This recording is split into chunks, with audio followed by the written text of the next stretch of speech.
shit. Trillionaire. Yeah, how'd that happen? So I was a kickboxer for a long time. I was fighting for money. There's not that much money in kickboxing. And then my first serious entrepreneurial. I mean, I ran lots of businesses, did this, did that. Some things Like what? You can't.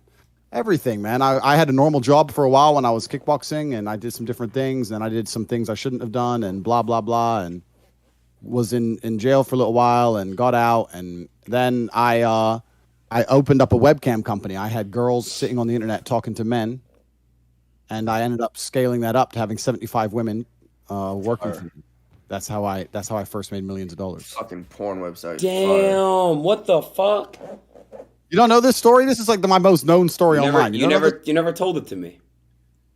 It's a really long story, and I've told it. I've told it very, very well on some other podcasts. But the short version of it was, I got in some debt to some dangerous men, and I needed money fast. And I was sitting in my room trying to work out a way to make money, because at the time I was only fighting, and I didn't have a fight coming up for a while. And I was researching how money works. Like, I was trying to understand how money works, where it comes from. This is where I learned about the Federal Reserve and fractional reserve banking and all these things. So, interesting point he made earlier about, the matrix and its currency and how it's all a lie. I understand all that very well. But that really made me mad, because now I understand money's bullshit and I still don't have any. And I was really upset. And I was sitting there with a piece of paper trying to write down my assets and my liabilities, and trying to write down all the geek shit they tell you. And for assets, I wrote down that obviously, I'm strong, but I'm already fighting. I'm brave, but I'm already fighting. I had all these girlfriends, but I thought, well, I can't afford to open a strip club. I'm not going to put them out on the track. I'm not that kind of guy. They're my girls. And then I discovered by accident, when I was clicking around on these websites, I saw those things in the corner, talk to live girls now. And I thought, well, my girls could do that. And long story short, I ended up with 75 women and 4 premises and making $1.4 million a month. And that's how it all started. That was about 10 years ago. Wow. Holy shit. The story. Yeah, there's an in-depth version of it, but that's the story. And people listen to that and they seem to think that for some reason I was exploitative, but it's absolutely the opposite.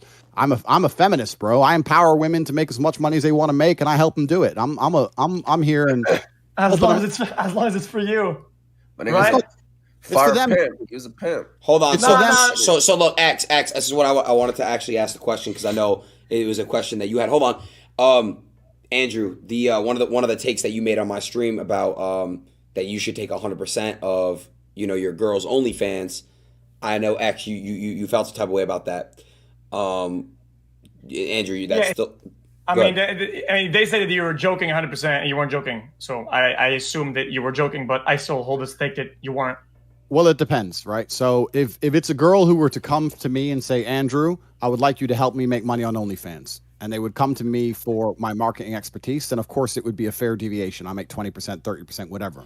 That's different. But if it's my girlfriend, my long-term partner, and we're going to be together forever, and she decides to go down that particular career path, I think I should have a much larger stake, because she is my girl, and she is now giving away some of the most private and intimate parts of her body to the internet. Those parts of her body belong to me effectively, because she's my woman. That's the whole point of being with somebody. So to pretend she's going to do that and make a bunch of money and give me nothing I find that disrespectful. I would sooner tell her, look, you're not doing OnlyFans, and she would obviously. So I called it then that you weren't actually joking. It was an actual true statement, right?